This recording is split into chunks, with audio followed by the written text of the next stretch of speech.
This is the first lecture for Beecham and Childress's Chapter 4 on the principle of respect for autonomy. We'll cover a number of topics in this lecture.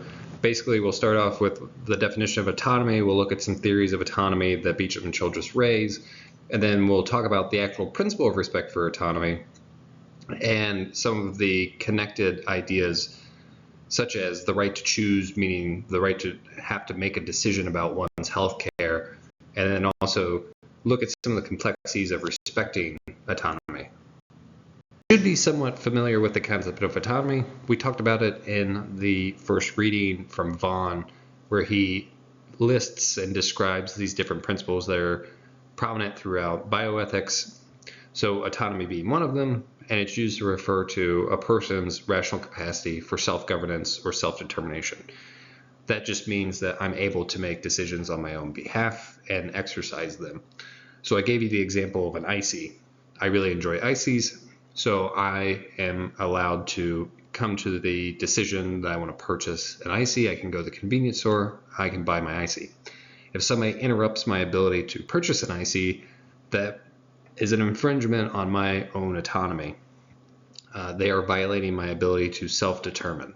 So that's what we mean by autonomy, and as Beecham and Childress note, the whole idea of personal autonomy sort of encompasses this idea of self-rule insofar as it's free from controlling interference by others, and also limitations that prevent a meaningful choice. And as we'll talk about in another lecture this week, but also as a standalone lecture in the second half of the course, we'll talk about informed consent, right? There's a level of understanding about the decision to be able to say that it's an autonomous decision. But it can also be, as you see here, limitations that prevent meaningful choice. So if we think about the icy example, if I want to go purchase an icy and somebody wants to stop me from doing that, they could get to the convenience store before me, disconnect the machine, pull it out from the area that I can access it, and that restricts my autonomy in a different way. So we'll talk about that limitation of personal choice later when we talk about paternalism, but for now this is just a general flyby of what autonomy means. Beecham and Childress then talk about how that there are these two conditions for autonomy: liberty, meaning freedom to make a certain choice, and then agency, which is the ability to will that choice. Now let's look at these two different theories of autonomy that Beecham and Childress outline. The first one is a split level theory. Split level theory is just like it sounds. You have two different types of desires. You have first order desires and second order desires. The first order desire is the immediate, innate, unreflective desire to do something. It's almost instinctual. So if we think about the icy example, if I am casually shopping and I see that the store has an icy machine, I might have the inclination to go get a cup and purchase one just because I see one, and it immediately makes me realize, oh, I really want one because I like ices. That would be a first order desire. A second order desire governs these first order desires. It's the deliberate choice to act or not act on a first order desire. So if we're thinking about the icy example, imagine that maybe it's around Halloween time and I've been eating too much candy, and I see the icy machine and I say to myself, I really want that icy, but I've been consuming too much sugar recently, I should not get it. That's a second order desire governing my first order desire, because I have some wish that the first order desire is violating. Think about quality of interests here, right? So my health might be a bigger concern than whether or not I'm getting that immediate satisfaction of having an icy. On this split level theory, the idea is that only second order desires count as autonomous decisions because they're the ones that are governing the first order desires. They're the reflective ones. They're the informed ones. Beecham and Childress say that this theory is problematic because nothing prevents reflective acceptance or preference or volition at the second level from being caused by and assured by a strong first order desire, right? This happens to all of us insofar as you might try to rationalize to yourself, well, I really shouldn't act on this innate desire to do X. For me, purchasing an icy. Yet, if it's really a strong first order desire, it can influence the way in which my second order desire rationalizes the decision before me, right?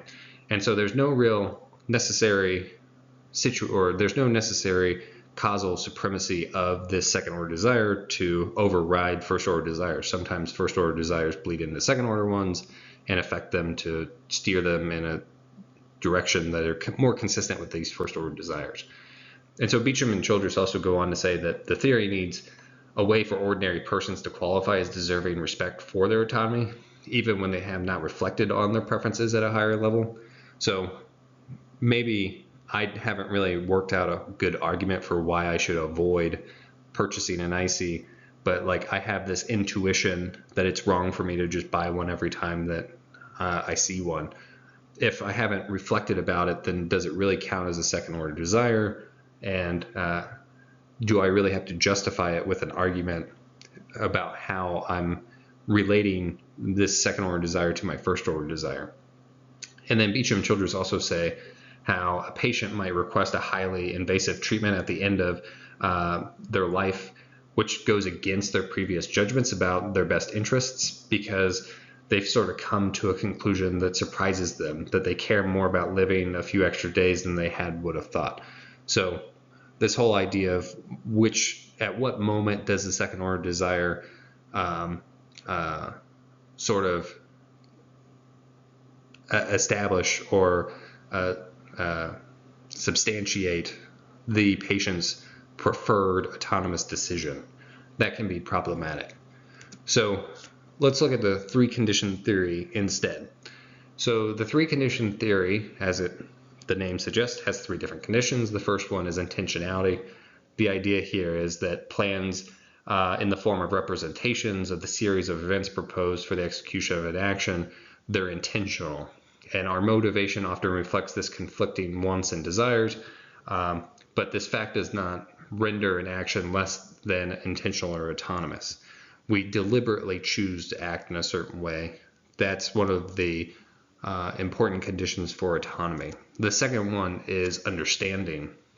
So an autonomous decision, or an autonomous action, I should say, needs only a substantial degree of understanding and freedom from constraint, because it's not likely that we're going to fully understand everything, but it seems like there is a sort of threshold that we should expect for it to be an autonomous decision. Deficiencies in the communication process can also hamper our understanding, and conditions that limit understanding vary insofar as like illness, irrationality, immaturity. So when we're trying to make an autonomous decision, understanding is key, but we might question what is the appropriate level of understanding needed to consider a decision autonomous. And then finally, we have non-control here, which is just that there are no controlling influences over these decisions. So free of control is exerted by external sources or by internal states that rob the person of self-directedness, and they ultimately limit the voluntariness. So external controlling influences, like usually influences of one person on another. And then you have the internal influences, such as those caused by mental illness and stuff like that. You also have acts can be autonomous by degrees as a function of satisfying these two conditions of understanding and voluntariness to different degrees. So the lines between adequate and inadequate degrees of understanding and degrees of control must be determined in light of specific objectives of decision making. And ultimately, Beecham and Childress argue for this position as being superior to the split level theory. Now let's move on to the actual principle of respect for autonomy. We were just defining what autonomy is and looking at theories of autonomy, but now we want to look at the actual principle. So the principle carries two different types of obligations. One is a negative obligation, the other is a positive obligation. So a negative obligation is a responsibility to not do something. So if somebody tells you that you have to not harm a patient, right? That is a negative obligation. You have to make sure that you act in a way that you don't cause harm. So if you ever see no, not in something that suggests that you must or have to, that's a negative obligation. A positive obligation, on the other hand, is one in which you are obligated to actually perform some sort of action on behalf of another person, right? So the negative obligation associated with the principle of respect for autonomy is that there have to be no sort of controlling constraints placed on a person's ability to make decisions. The positive obligation requires that both respectful treatment in disclosing information and also actions that foster autonomous decision making to begin with. Now, a couple of questions get raised by Beecham and Childress here.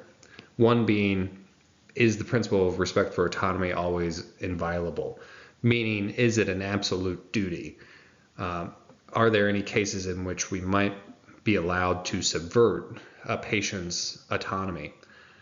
In the icy example, it doesn't seem like people are justified in keeping me from purchasing an icy because, well, the stakes seem pretty low. Maybe it is hurting my health, but it's a very slow process. But in the healthcare field, patients will make decisions with pretty lasting consequences, or they might end up leading to their death. So the idea here is maybe respect for autonomy is an important principle, but it's not an absolute principle or an absolute duty. Instead, Beecham and Childress say it's a prima facie duty to respect a patient's autonomy.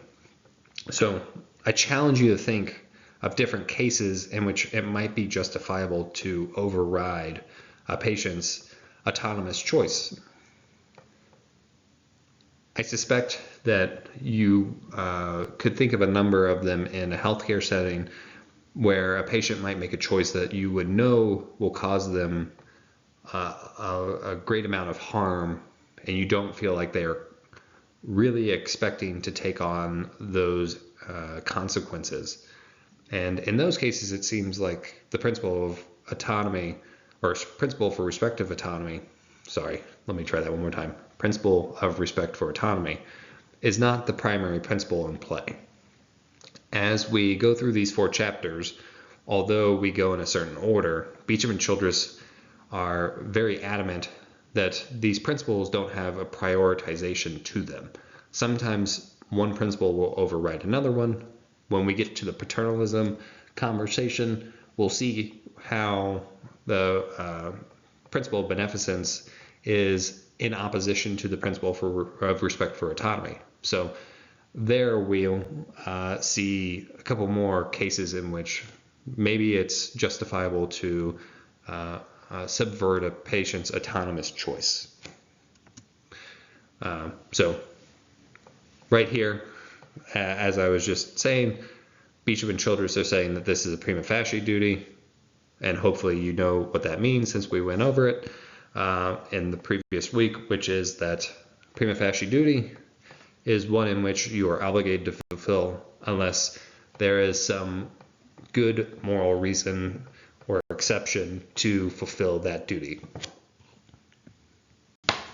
Now I want to talk about this really interesting section in Beecham and Childress. It's under the triumph or failure of respect for autonomy. So you get this sort of question posed, which is, does a patient's right to choose imply a patient's duty to choose? What does that mean? So the first part, right, if we're respecting a patient's autonomy, they should have the right to make decisions on their own behalf. However, that right doesn't necessarily mean that the patient has to make the decision for themselves. What if a patient asks the healthcare provider to make the decision for them? Does that necessarily violate the patient's autonomy? Are we failing to uphold the principle? Beecham and Childress give us the example of the Navajo. They talk about how the Navajo don't like hearing the potential problems because they think that that will speak them into existence. And this isn't a uniquely Navajo experience either. Imagine patients who feel extreme anxiety about prognoses. If they ask not to hear about the negative consequences or the potential negative effects of a treatment, are you obligated to still give them that information to obtain informed consent? And Beecham and Childress sort of try to drive home the point again that the principle of respect for autonomy is just one of four. And maybe there are different considerations that would ultimately call into question the need to give all the information or to force the patient to make a decision that they aren't comfortable in making for themselves. And so they might be able to defer their autonomy. I think the really interesting point here from Beecham and Childress is where they talk about how the fundamental requirement is to respect The fundamental requirement is to respect a particular person's autonomous choices, whatever they may be. Ultimately, if the principle of beneficence, which we'll talk about later, if we're trying not to cause harm to the patient, then maybe we make the decision for them.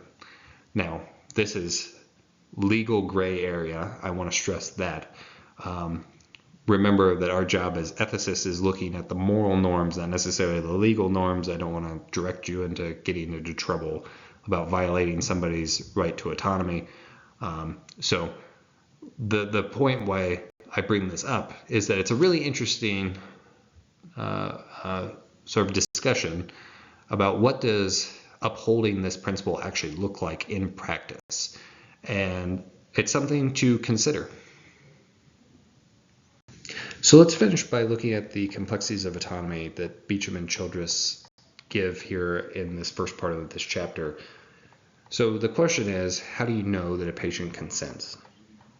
There are a number of different ways in which you can obtain consent. The first one, the most typical one that we think of, is express or explicit consent. This is typically the end of an informed consent process or a refusal where a patient sort of directly tells the healthcare provider what they do or don't want. But there's also implicit consent. Beecham and Childress give this example of tacit consent, also connected with implicit consent, of a long-term care facility asked residents whether they object to having the time of dinner changed by 1 hour. And once all of the residents don't speak up saying that they object to it, then it's implied that they are comfortable with the time getting changed. So that's implied. You don't actually get a confirmation from the patients or the people who the decision affects. The consent is just implied by there being no objection. And then there's also presumed consent, which Beecham and Childress say is morally perilous because it's the consent that we derive from what is known about the particular person's choices in the past. So imagine that a patient who's in a coma who no longer is able to make decisions for themselves, and you're trying to figure out what they would or wouldn't consent to, and you have a number of different people saying, well, he made choices like this in his life, so I think he would choose this treatment or he would refuse this treatment. And so that's where it becomes morally perilous, and that's how consent can be much more complicated than what you probably imagine in your head when you hear respecting autonomy and patient consent. Another thing that Beecham and Childress raise here is about whether or not we have consent as an opt-in or an opt-out model. They give us two different cases, an HIV testing case and an organ donation case. Just looking at the organ donation case, because it will come up quite a few times in this throughout the semester here, the idea is, should it be the case in which people are assumed to be willing to be organ donors unless they say otherwise, which would be the opposite of how we do it now? Or should we just keep the same model that we have in which everybody is assumed to deny wanting to be an organ donor and then they have to opt into it? A lot of people argue for an opt-out approach because a lot of people die waiting for organ transplants. And so shifting the sort of the direction of the consent or the default, that's another consideration that makes decisions about autonomy difficult. Then finally is the question about, are patients allowed to change their minds? The text talks about a dialysis case in which a patient expresses that they do not want dialysis again, that they just want to go ahead and end their life. And then as that time starts approaching, they experience the pain that's associated with kidney failure. And then they decide, oh no, I can't bear this pain. Please put me on dialysis again. But the decision is overridden by the previous decision that they didn't want to go back on dialysis. Which one do you follow? Do you consider that the patient made an autonomous decision in the first or prior to their health degrading to that point where they said, I don't want to be put on it no matter what, because they have certain rational capacity at that point and they lack it later when they're in pain? Where is the wiggle room to make decisions, to change one's decisions over time? And so the key question is whether people are autonomously revoking their prior decisions. So let's review real quick. Autonomy is used to refer to a person's capacity to self-govern or self-determine. In other words, they're able to make decisions on their own behalf. Beecham and Childress then give us two different types of theories of autonomy. The first one was a split-level theory, and a split-level theory argues that our second-order desires govern our first-order desires, and only those second-order desires count as autonomous. Beecham and Childress argue for a different model, which is their three-condition theory, which includes intentionality, understanding, and non-control. Then we also talked about how respect for autonomy obliges both negative and positive duties, so a duty to not do something and a duty to actually fulfill some sort of responsibility. I left you with the question about is it necessary for a patient to make a choice? They have the right to choose, but does that necessarily imply that they have a duty to choose?